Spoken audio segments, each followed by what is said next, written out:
வணக்கம் friends, welcome to சுவை eats. இன்றைக்கி நம்ம சேனலில் ஷாப்பில் கிடைக்கிற மாதிரியே ஆப்பிள் பேடா எப்படி ஈஸியாக குவிக்காக பண்ணுறதுன்னு பார்க்க போகிறோம்.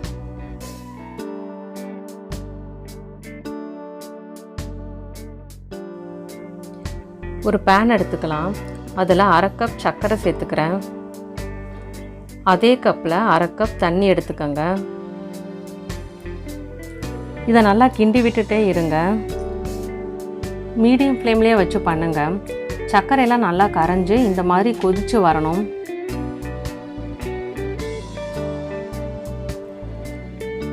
இந்த மாதிரி பிசுபிசுப்பு பதம் வரணுங்க. இந்த மாதிரி வந்ததும் இது கூட பால் பவுடர் 1 கப் நான் சேர்த்துக்கிறேன். பால் பவுடரை கொஞ்சம் கொஞ்சமாக சேர்த்து இதை கிளறி விட்டுட்டே இருங்க. லோ ஃப்ளேம்லேயே வச்சு பண்ணுங்க. கட்டி எதுவும் இல்லாமல் இதை நல்லா கிளறி விட்டுக்கிட்டே இருக்கணும். அடிப்பிடிக்காமல் பண்ணணும்.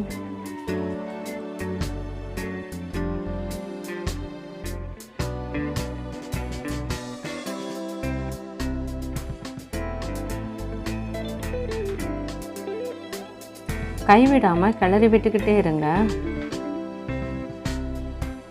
இப்போ இது கூட 2 டேபிள் ஸ்பூன் நெய் சேர்த்துக்கலாம்.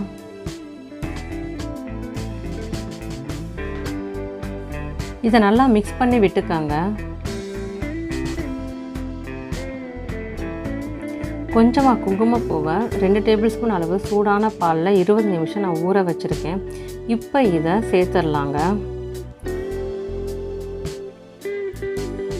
இதை நல்லா மிக்ஸ் பண்ணி விட்டுக்கோங்க.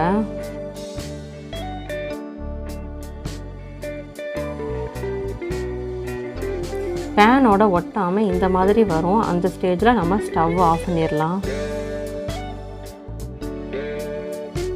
இப்போ இதை பிளேட்டுக்கு மாற்றிடலாம்.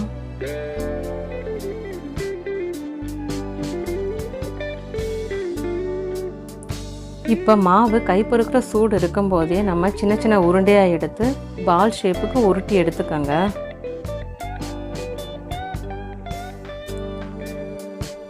இப்போ நம்ம இதை ஆப்பிள் ஷேப்புக்கு ரெடி பண்ணிக்கலாம். இப்போ நடுவில் லைட்டாக இந்த மாதிரி ப்ரெஸ் பண்ணி விட்டுக்கோங்க. இதில் கிராம்பு ஒன்று வச்சிடலாம்.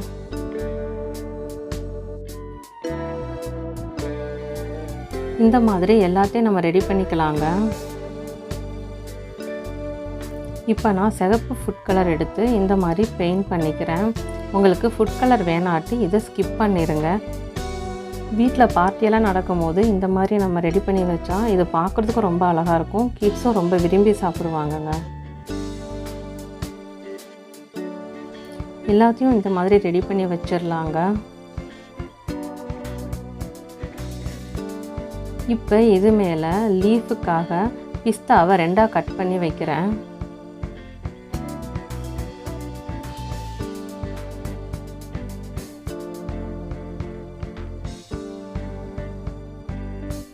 அவ்வளோதாங்க, ஆப்பிள் பேடா ரெடி ஆகிருச்சு.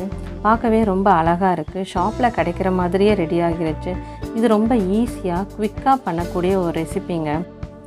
பால் பவுடர்லாம் இருக்கிறதுனால குழந்தைங்க ரொம்ப விரும்பி சாப்பிடுவாங்க. கண்டிப்பாக இந்த ரெசிபியை ட்ரை பண்ணி பாருங்கள்.